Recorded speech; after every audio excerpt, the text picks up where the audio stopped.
welcome to another edition of XFeed. My name is The Shilder, and today we have a delightful episode filled with FUD. I've specifically gone over the timeline. Normally I just call it FUD Friday because it kind of sounds as a fun name, but I've tried to find the dirt, the random things that I could find from some of the top collections, and going back over, hey, who's been FUDed and who hasn't, because that's basically what NFTs are all about. Appreciate you guys tuning in. Let's get into it. So all the way back in January of 2023, somebody made a post saying the only NFT I've really ever shilled on Twitter is at NFT Birds. Amazing, clean pixel art, tight-knit community, no FUD or drama, been around since Top Shot. You faded at 0.05 to 0.1 for months. Don't fade now. LOL, not financial advice. So this was apparently at 0.83 at a point from way up where it was, and currently it's at 0.018. So again, from several $1,000 down to 60. Ladies and gentlemen, we love NFTs. Now, one thing that I realized is Cool Cats doesn't really get a whole lot of FUD. Well, recently. However, in the past, there was a whole bunch of things that did get FUD, and Dagger highlighting, I guess Cool Cats increased the royalties to suppress the FUD on Cooltopia. LOL, sorry, I'm being troll here, but man, the floor is tanking bad. 5 ETH. Okay, so we're saying the floor is tanking bad when Cool Cats were back at 5 ETH. I think they're at about 0.5-ish now or so. So again, a lot of things came way down from where they were. 1.kongs.eth saying, laugh my ass off. Yuga Labs sold you the 12-fold trash and you ate it up while CyberKongs gave us Prometheans and decentralized, I guess it's runes or something, for free. Yet people still fade and FUD daily. The cash grabs Yuga Labs has pulled on the NFT community should be criminal. Remember the other deed land sale that burned millions of dollars worth of ETH, or the 3 ETH mutant mint now under 2 ETH? Oof, oof, oof. Now, to be, I don't know, I guess like partially defensive about it, there is the physical aspects with it tenfold. I think at like 6 p.m. tonight is the final time that you are able to go and redeem for the physicals from it. But again, it is interesting that there is a lot of collections that are charging you for something while other ones are giving it to you free. Now, quick little plug here. There's your Cramorant Pokemon card of the day. Not actually too bad. The second ability kind of sucks, but for the first cost, beat catch, search your deck for up to 2 cards and put them into your hand, then shuffle your deck with 200 HP for a basic Pokemon. Respectfully, that's not too bad. Okay, back to the FUD. Every person should be required to run an NFT project successfully before being allowed to FUD one on their timeline. Now, this is a great point, but I think also at the same time, we've roundabout in a way where all of these companies and collections have so much money they could run for like another, 100 years, except for the burn rate being absolutely exponential. But generally agree, for the most part, most people would end up having a horrible time with it. Doesn't go well. Obviously, there's everything under the sun. And on top of that, you got a whole bunch of people that stream about it and say, call it FUD Friday. Imagine doing something for people that act like that on the timeline. Unbelievable. Apparently, Lil Pump tattooed Solana on his forehead and showed it to his Instagram followers. Why are celebrities doing this? I have absolutely no idea, but my goodness. Apex saying, okay, I don't want to FUD, but how did this raise, check notes, 212 million? So this is from Brilliant Crypto. You'll make quick progress by starting with softer rocks first. This is, I guess, like a newer version of Minecraft of some sort. Maybe could catch on. Again, the amount of venture capital and or pleb. We are the plebs putting money into these things that help facilitate that. I mean, maybe the game's fun, but that looks extremely tedious. And for 212 million raise so far, we're going to give that a quick little pass. You know what I mean? 1K saying, we'll be unfollowing folks unnecessarily FUDding apes on the timeline. Feel free to unfollow me back. Done with the negative and hateful vibes. This space will never come back till people are miserable all around. Wait, hold on a second. This space will never come back till people are miserable all around. So we need everybody to be miserable, and then the space is going to come back. Okay, guys, this is our new journey, our new attempt. We're going to have to FUD every single day. But it is interesting we're like using the terms like unnecessary, because I think there's a lot of moves from every collection that a lot of people have head scratchers on. And yes, there is a lot of people that make comments about things without being fully informed. Hello, including myself. But yeah, very interesting that we have such discourse on the timeline typically. Stats saying pretty wild. NFT perp was compromised yesterday for 200 plus Ethereum and has successfully retrieved all the funds back. What? Funds were also returned on Munchables and Bloom on Blast by the person who did the exploit. Anecdotally, it really seems like a new paradigm where more and more exploits are being returned. Have things changed? Kind of agree with that thought of everything that's a hack lately seems to be gone back. Now, there was the one that we covered with Gala where apparently they were able to like blacklist the address. Then they said, hey, we'll call you like a white hat hacker. I think there was another thing with parallel finance and flooring protocol with one of the oracles going bad or something along those lines as well. Not sure if that one ever got resolved, but it does seem kind of weird that is the shape of things. Okay, here's a quick little video about Disney Pinnacle that I did a while ago. One of the creators of it retweeted me randomly today. I have no idea where exactly they found it, but here is a 2-minute video that I made a while ago about Disney Pinnacle. Okay, so the word NFT is officially dead, or at least in the case of this recent announcement from Disney. Chase and collect digital pins featuring characters you love from Disney, Pixar, and Star Wars. Looking at the screen, nowhere does it say NFT. And with a little bit of digging, we found the word NFT, ownership of a digital token, because each digital token is an NFT on the Flow network. When you purchase a digital token in accordance with these terms and not through any of the Category B prohibited activities, you own the underlying NFT completely. This means that you have the right to swap your digital token, sell it, burn it, exchange it, upgrade it, or give it away to the extent that such uses are made available in the app. Ownership of the digital token is mediated entirely by the Flow network, except as otherwise permitted by these terms in cases where we determine that the digital token has not been rightfully acquired from a legitimate source, including without limitation through any of the Category B prohibited activities, and at no point will we seize, freeze, or otherwise modify the ownership of any digital asset. Token. Good. A little bit more details here. Disney to launch NFT platform with Dapper Labs featuring Pixar and Star Wars.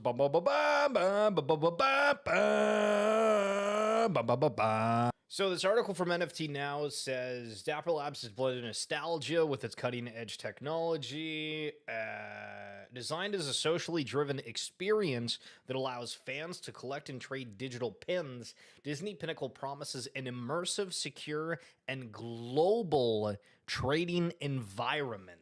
Inspired by the signature pins sold at Disney theme parks, each collectible is designed to have its own journey, allowing collectors to build personalized assortments from anywhere using their phones. Disney Pinnacle is set to launch later this year on the Apple App Store for iOS, the Google Play Store, and on its website, www.disneypinnacle.com.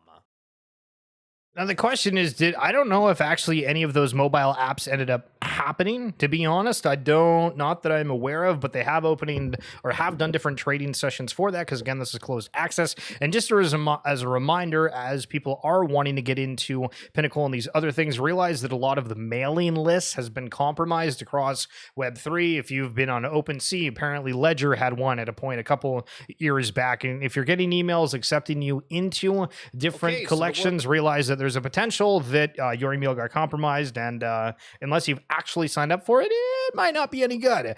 Adam Hollander here saying, just spent 45 minutes speaking with Aptly, co-founder of Faraway. I'm under NDA, so I can't say anything other than I was generally impressed with what they're building and the value they're planning to deliver. He also agrees communication is an area that needs to and will be improved. I actually went from sell it all to maybe I should buy more. Now, I think this is the second time that I've seen Adam on the timeline where there's been some kind of direct call, where he had a big post before that really blew up, and then Garga got on a call trying to explain things to him, and this was against a totally different topic. And at the time, there's a lot of people saying, oh, why are you addressing a single individual instead of the entire timeline?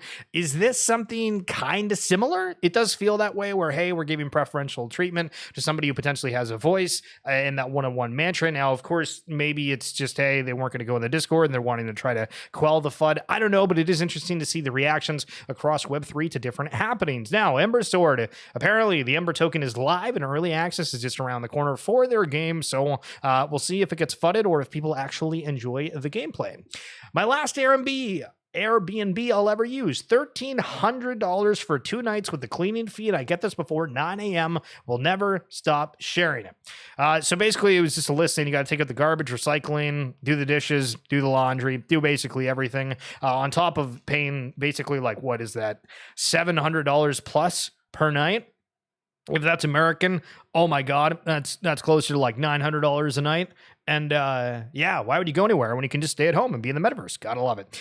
Okay, Tyler D highlighting the banana bill that's coming through here for ApeChain. This is likely the most important ApeCoin DAO proposal we have seen to date, asking for $108 million to kickstart ApeChain via incentivizing partners to build on ApeChain and incentivizing users to participate on ApeChain. So again, this is interesting where it's all about incentivizing. So when people say, hey, there's free airdrops and free money in crypto, there is absolutely that, because there is, remember, like tens of billions of dollars within this space where people are literally paying to get users. The world is in a very wild spot. It's cool that we're getting to watch that. But the other point that I had kind of like with going for this is like, they're got to incentivize partners to build on ApeChain. How many different people are building on blockchain right now that are already set up on another chain? How many are going to go out and pick ApeChain as a home? I mean, some of these incentives are probably going to have to be pretty gnarly.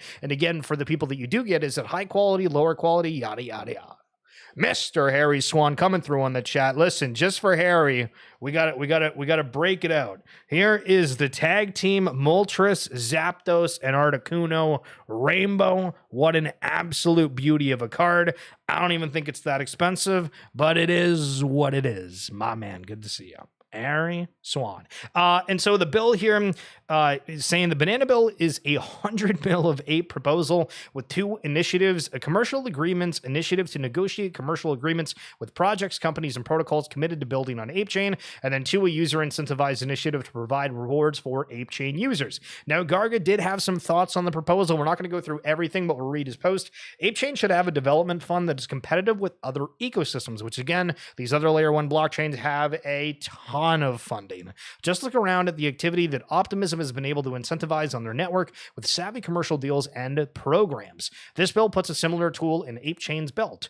Obviously, Yuga is extremely hands-off with the ApeCoin DAO. We've never voted or participated in leadership. Maybe that's why it's garbage. But this bill is important.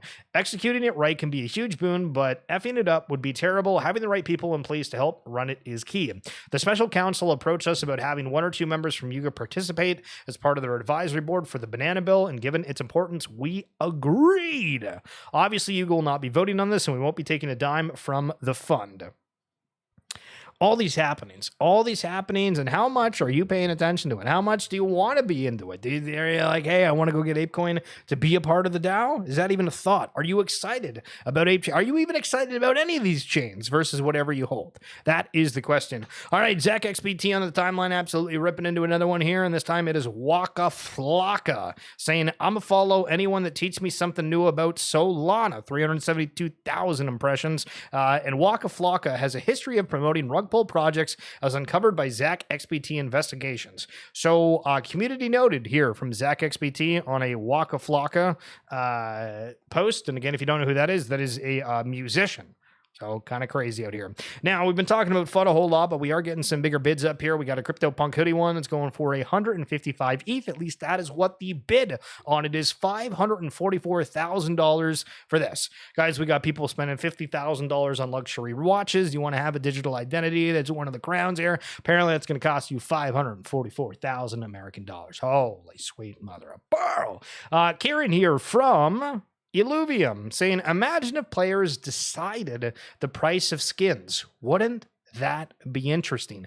Very much agree. We're going to jump on another point here regarding Overwatch. Big change that came through recently with that. But he was quote tweeting a post talking about the skin within League of Legends. And there is a player called Faker, which I own faker.root. If anybody wants to purchase that, please let me know on the DMs. But they they're basically like one of the best League of Legends players in the world. They've had a very historic esports journey out there, similar to any kind of major sports athlete, but obviously esports is still kind of growing, so a little bit different. But they decided to put a skin in the game, and one of them is like upwards of $500 for it. So this is weird because we are at a point within the NFT landscape where we had the problems forever of saying, oh my God, these things are expensive. Why do we think, we bought it first and then thought about it afterwards? Why would somebody spend, $500 to $1,000 on one of these avatars or these characters or these, things that are supposed to be in a game that we don't even know is going to launch? But now we have games that are out there that are launching $500 skins in the traditional world. And so I don't know. I feel like, the barrier's kind of opening up a little bit. Now, some weird news within the gaming world, and we'll go over to a couple different stories of the day. But Valve is being sued in the UK for $843 million after allegedly using Steam's market dominance to overcharge players. Again, the video game industry feels like it's in a very weird spot. Blockchain gaming are ripe for disrupting it, but holy smokes, $843 million. If they got to pay that, oh my goodness. So Walker World is partnered with Futureverse. I haven't really followed Walker World too much, to be honest, but they highlighted that they were partnered with Castle of Blackwater. Castle of Blackwater is a 2D action-packed social deduction game with a magical twist. So social deduction game kind of reminds me of what it was like with, what the hell is that? Among Us as an example. So here's a quick minute trailer. We'll see what the goodies are. Castle of Blackwater.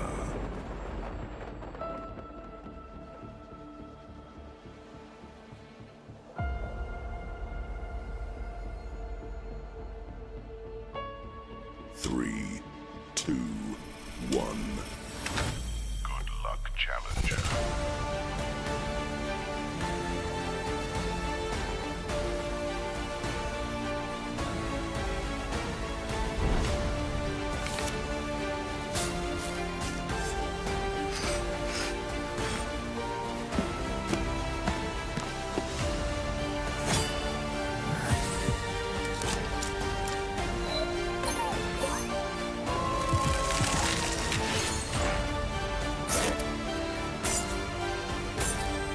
Five, four, three, two, one. Silence. I feel like it would have been way better if they had the social components where they talked about it, because them just going through it right there, like, I don't know. It doesn't make me feel like super engaged or excited to play with friends, even though it's touted as a social deduction game. Maybe it's supposed to be like single player in a way, but I didn't really get that vibe from it, but we'll see. Very interesting partnership there from Walker World. Can you guess how much these moonbirds were bought for? So this is the realization that I think a lot of people are having right now, is a lot of these collections, I mean, we like legitimately bought it just for the sake of the art and thinking, hey, this is going to turn into a brand that is massive. And again, I think these were like the Cosmic Moonbirds, and people were paying like 50 to 100 ETH for them. And it's just weird because then you look at like collections that you have and you're like, oh my goodness, what if they happen to suffer the same fate as such? Now, the market's down bad, but apparently not bad enough, because Paradigm just raised $850 million to invest in early-stage crypto companies. Paradigm is a risk-on VC firm whose investments include Blur and Blast, Friendtech, Cosmos, Coinbase, Parallel, Uniswap, and MoonPay. So another $850 million about to be plugged into the space. Again, things are happening within Web3. Ripple and the XRPL Apex Summit happened, and our boy Marco Brondani was there yapping away. What does the man Marco have to say? We need to make the technology disappear for the end user. It's not that we are inventing a new magic, but we need to build a technology that makes possible to make the technology invisible. I really believe that the end users, and to be able to onboard end users, is possible only if we make the technology as easy as it was not even there. Yeah, not a bad take there from Marco, and kind of agree. It is weird. Hey, guys, you got to go download a wallet, do a seed phrase, all that kind of stuff. Make sure that you don't do anything fishy. click the wrong links, yada, yada, yada, yada. Who remembers this cash grab? Man, there's a couple things that I've thought have been like super egregious. One of them being the way that the V-Friends book games happened and the way that they had the charging for VCon tickets and other stuff. They didn't have any care whatsoever of what the secondary prices were for things. And it felt kind of the same thing with these necklaces, because it was, I feel like several hundred ape, which I think at a time was, close to $1,000, if not more, for these Gucci pendants. Obviously, you got something different on the character. Obviously, these are limited edition. I've seen some people post about how the chain was really flimsy and wasn't that good. I've seen the images of this. It didn't even look that amazing quality or whatever. But again, just what's going on here? This is crazy. Now, just for like a perspective thing, somebody talked here about the Tesla share and saying that it's only 0.05 ETH. Imagine if you do your day and you just convert everything that you do into the price of Ethereum. Try it. Go to the grocery store. If you're going to, pick up a basket of strawberries, that's $5. That's like 0.0004 ETH or something. And just see how your perspective on everything changes. Let's talk gaming airdrops. Again, another post here from Karen Warwick of Illuvium. In our initial phase, the top 500 players are on track to earn a minimum of $700, which on average is $8 an hour at our current token price. Okay, playing a game, if you're in the top 500, $8 an hour. Not bad. Remember, the feedback we got from Overworld before the airdrop began was overwhelmingly positive. So now you've got a case where people are playing a fun game, it's not botted to shit, and they can earn. Those numbers can change as more players enter the race, but at least you know there isn't a mobile bot farm out there you are competing against. The 20k players you see are real players. And this is crazy to think that there's 20k players within things, because again, a lot of the Web3 experiences, you're like, okay, there's like a couple hundred, if that. So, I mean, good on them that they're having that many amounts of players. Okay, we always love Bill Noble's different takes on the timeline. He had one there. If you're in Austin, Texas, this man was sitting there giving us the alpha. We'll see if it's FUD for this Friday or not in Kid Arcade. Hell yeah, welcome to the stream, brother. 6th Street Crypto, Twitter edition. Sovereigns having problems. Question: are people waiting in line in Russia because they're afraid the ruble's gonna collapse and they're looking to exchange into other currencies? I saw it on Twitter. I hope that's not right. I think it was fake. Because the Russians have got nuclear missile boats off the coast of Florida, and that's not a pleasure cruise. If we actually did use sanctions and crack their currency, that will answer the question as to what's wrong. Why is gold down? Why is silver down? Why is crypto down only? And why is everybody hiding in big cap tech? We're down only. In other words, if it's GameStop and the Russians who are in trouble, or if the bank that's in trouble is in Russia, that's Katie bar the door. Don't get wrecked. In other words, you're in something, you want to hear more about like what the strategy is. Like say you got an altcoin that's going down versus what you would do in Solana. Check the Patreon link in the bio. But I can give you this right now.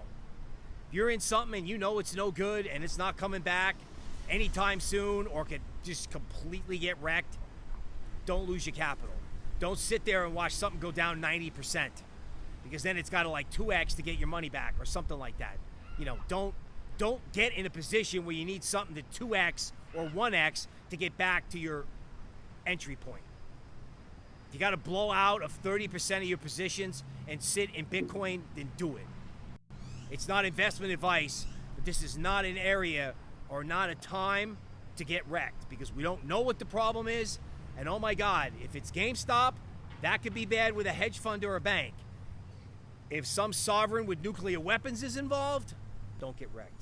Okay. And again, Bill Noble does stream pretty much every day. I got to get him on the stream sometime to chat about him. And what I love about it is he's been in the space for far longer, right? As you guys know, I've been in the space for a little bit. We kind of just talk about things we know, but he's been involved in a whole bunch of different things and really sees the market kind of in a different realm. And it is interesting kind of his perspectives on things about just like sitting in some of the majors like Bitcoin versus some of the others. But I mean, we see on the timeline, as we've highlighted this past week, people are saying, yo, look at these coins that are under undervalued when they're at sitting multiple billion market caps. Remember that. It's unbelievable. Unbelievable. Sixth Street Crypto sounds like a gang. Yeah, I don't know why he calls it that, but something to do with Austin, I think. Classic NFTs are going to rip in a post-scarcity world. So this is very interesting because when you think about the way, let's use our Cramorant card here as an example for Pokemon. What are the ones that have value? Well, the first edition, some of the stuff that's unsealed, all the things that were extraordinarily scarce. Well, what's the problem nowadays? Well, these companies just print a bajillion cards and it's out there. Same with the NFTs. When we talk about mass adoption, it's not doing, typically these collections out of, 3,000, 5,000, 10,000. It's going to be, hey, here's collections out of 100,000, similar to what's going on with Top Shot. So I think when you really think about the take of classic NFTs are going to rip in a post-scarcity world, it's, I think it's pretty accurate. Okay, back to some of the video game news that's not so great. After only 5.5 months, the video game industry has set a tragic new record for in-year layoffs, 10,900 versus the prior record of 10,500 in 2023 and the record before that of 8,500 in 2022. These layoffs span games that were canceled and scaled back, as well as studios that have been shut down or shrunk, and startups forced to close after an evaporation of private funding for gaming studios, down 28% from pre-pandemic times though overall VC is up 15%. Again, the disruption opportunities, I think, are here and around. Now, I talked earlier about the skin for League of Legends, and one of the news coming out of Overwatch here is that they have this new rose gold Mercy bundle and pink Mercy skin. So again, one of the characters in Overwatch is called Mercy. And apparently, it says Money Folder, sometimes Blizzard is the funniest company ever because they just decided on a random Thursday to completely crash an underground black market that has been going strong for about 6 years. And I was like, what the hell are you talking about, black market and a skin for like a Mercy skin that's for charity? And I guess there's the opportunity that people were doing of selling different accounts, whether it be Xbox, PlayStation, or PC, that had different skin unlocks, because I guess you couldn't have them before, and it was a huge money-making business. And then I guess they brought these skins back, which kind of catapults that market to zero. That is what I call tough. Liam here asking, Mr. Raoul Paul, just wondered if you can give me your thoughts on these market conditions. Love your content, man. And Raoul saying, boring correction, period. So guys, don't worry. All this FUD, it's just because everybody be bored, apparently. That's it for this edition of XFeed Kid Arcade. Miss your Harry Swan. You gotta be the very best. The best that ever was. Enjoy your Pokemon if you're playing later on today. Everyone else, whatever the hell you do on this weekend,